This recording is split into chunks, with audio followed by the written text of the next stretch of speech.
إبراهيم، خالد الهاجري، محسن الخالدي، سعد سهيل، فهمي بن سعيد، جميل بن سليم اليحمدي، علي البوسعيدي، حارب السعدي.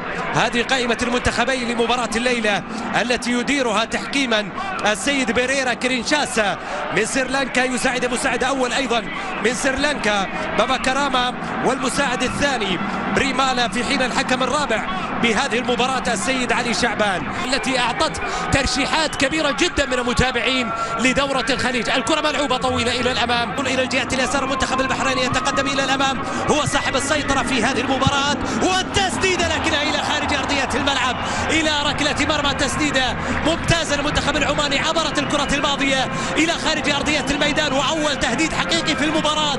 التسديدة بيسارية إلى ركلة مرمى، شوف مرة ثانية لعدها بالكرة، ثم بعد ذلك يسارية قوية جدا تعبر على يمين حارس المرمى سيد إبراهيم. شابة تماما بأسماء من 20 سنة وأقل وأكثرها 21 سنة، باستثناء 4 لاعبين أو 7 لاعبين عندهم مشاركات سابقة في دورات الخليج، في حين 17 لاعبا أعمى دورات هذا. لا تبتعد عن الاسمين، لا تبتعد عن ميسي ولا عن رونالدو. الكرة عرضية ملعوبة إلى أن تصل منطقة الجزاء، ثم إبعاد للكرة إلى خارج أرضية الميدان، رغم أنها كان ممكن لصالح المنتخب العماني. كانوا تحرك، والكرة جاءت إلى أحضان حارس المرمى السيد إبراهيم. انتهت، كانت رائعة جدا ومثيرة جدا في البطولات الخليجية، بل أنها أعطت المنتخب العماني حضورا لأول مرة في كأس آسيا. وتسديدة، الله، تألق من السيد إبراهيم يمنع المنتخب العماني من الوصول إلى الهدف الأول في المباراة. شوف الكرة مرة ثانية، التسديدة المرسلة والمتقنة، لكن أيضا السيد إبراهيم يتألق مع هذه الكرة ويبعدها إلى خارج أرضية الملعب لتصل كركلة ركنية في صالح المنتخب العماني. عمان هل اقتربت من الهدف بعد كل هذه الكرات؟ يا ولد يا ولد يا ولد، السيد إبراهيم يتألق ويبعد كرة إلى خارج أرضية الملعب إلى ركلة ركنية موجودة عند محسن الخالدي. محسن يلعب كرة عرضية إلى منطقة الجزاء، الله، هدف أول بالخطأ من مدافع المنتخب البحريني، يقول بيدي لا بيد عمرو، وضعوه في الهجوم ليسجل، عاد للدفاع من أجل أن يسجل لعمان. 1-0 للمنتخب العماني. الله، أحمر عبر مثل القمر، عالي سماه، لعبة جميل ما له مثيل، زاهي بهاء. العماني سجل 1-0 في المباراة، هدف أول لعمان. المنتخب العماني يسجل أولا في المباراة، 1-0 إذن لمنتخب عمان في شوط المباراة الأول. شوف الكرة مرة ثانية، مهدي عبد الجبار هي الأساس من الأول جول، هي مفترق من اليسارية القوية، كان من البداية ممكن يكون هدف، جاءت براسية مهاجم المنتخب البحريني مهدي عبد الجبار. الكرة ملعوبة إلى الجهة اليمنى، المنتخب العماني إلى خارج أرضية الملعب إلى الأوت، رمية جانبية في الجهة اليمين لصالح المنتخب العماني. عدد من الحضور إلى شوط المباراة الثاني، لكن أقول أنه في شوط المباراة الثاني ستكون مباراة صعبة على المنتخب البحريني. التفكير بالتسديد لكنها مقطوعة، وترجع مرة ثانية، والمنتخب العماني بتسديدة لكنها بعيدة جدا على مرمى المنتخب البحريني. هذه المرة لعبها قوية للمرة الثانية على التوالي في غضون دقيقتين، يبحث فيها عن هدف. الكرة ملعوبة وبالراس تنقطع، وعلى الجانب الآخر بيتر فيربيك ولاعبين في المنتخب العماني.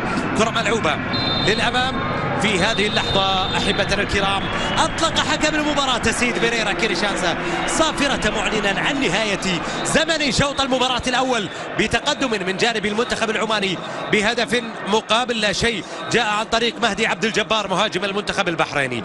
إذا ننتقل وإياكم إلى الاستوديو التحليلي عند زميل جمال بوشقر، إلى جواره الكباتن الخبراء الكرويين سعد الحارثي، فوزي بشير، محمد سالمين.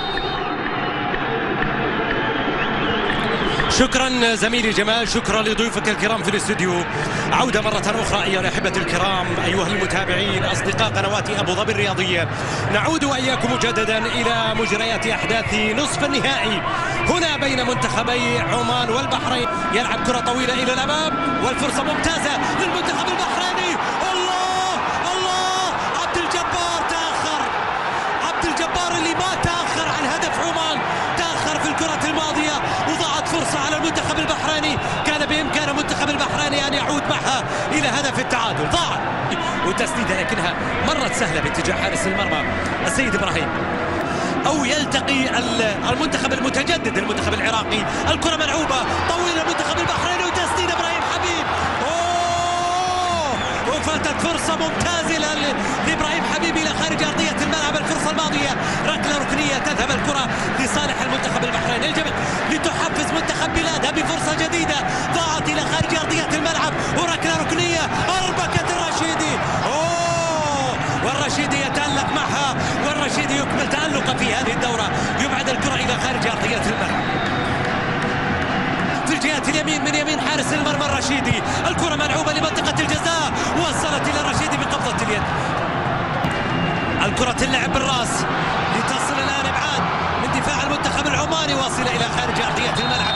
أخيرا إلى ركلة ركنية مستمرة ومتوالية، الركلات الركنية للمنتخب البحريني بحثا عن هدف التعادل. يستنفر المنتخب البحريني من أجل التعادل.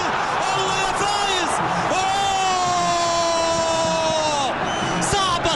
صعبة المباراة. مرمى عمان مع فايز بأمان. الكرة فيها ركلة ركنية لصالح المنتخب البحريني. المنتخب البحريني يضغط والكرة للبحرين ملعوبة، لكنها جاءت لصالح المنتخب البحريني. المنتخب البحريني يضغط والكرة للبحرين ملعوبة، لكنها جاءت إلى خارج أرضية الملعب. في تعليق المباراة القادمة بإذن الله تعالى الكرة لصالح المنتخب العماني وتسديدة، لكنها تمضي باتجاه حارس المرمى بالمنتخب البحريني. المنتخب البحريني تغير تماما مع التبديلين. الكرة ملعوبة بالراس لكنها تصل باتجاه حارس المرمى فايز الرشيدي. فايز يحصل على مخالفة وركلة حرة مباشرة الآن. لعبة الرمية الجانبية، عبد الله عمر ياخذ الكرة، عبد الله يصل بالكرة من الجهة اليمين إلى عرضية في أقصى اليسار. يا ولد يا ولد يا فايز يا الرشيدي. علي حبسي آخر يظهر لعمان، تألق غير عادي ما شاء الله تبارك الله لفايز. والمنعطف الأخير، المنعطف الأصعب، المنعطف الأهم في المباراة، وركلة حرة مباشرة موجودة للمنتخب البحريني ملعوبة ساقطة. الله، ضاعت الفرصة على المنتخب البحريني. علي جعفر يلعب كرة من الجهة اليمين واصلة في صالح المنتخب البحريني، انطلاقة وعرضية ملعوبة إلى منطقة الجزاء. ترجع مرة ثانية، المحاولة تضيع على البديل سامر حسيني، المرور بعد ذلك بحث عن زميل، والكرة ملعوبة عرضية إلى يوسف، يلعب كرة بالراس لكن وين عبد الله ما زالت الكرة معه، والمحاولة واصلة عرضية في صالح المنتخب البحريني. محاولة عن طريق علي جعفر، علي يلعبها إلى أقصى اليسار باتجاه إبراهيم حبيب، وإبراهيم حبيب مع فايز الرشيد. ياخذ دوره كحارس وياخذ دوره كمدافع وياخذ دوره في كل شيء مع المنتخب العماني. هذا شكل ستكون أكثر نتيجة تكررت في مباريات الفريقين هي نتيجة 1-0 للمرة الخامسة. وكرة المنتخب العماني الآن ملعوبة عرضية وتسديدة. الله، اللعبة الرمية الجانبية، ووصلت كرمية جانبية للمنتخب البحريني في الجهة اليسار. الوقت الأصلي انتهى والوقت بدل الضايع انتهى،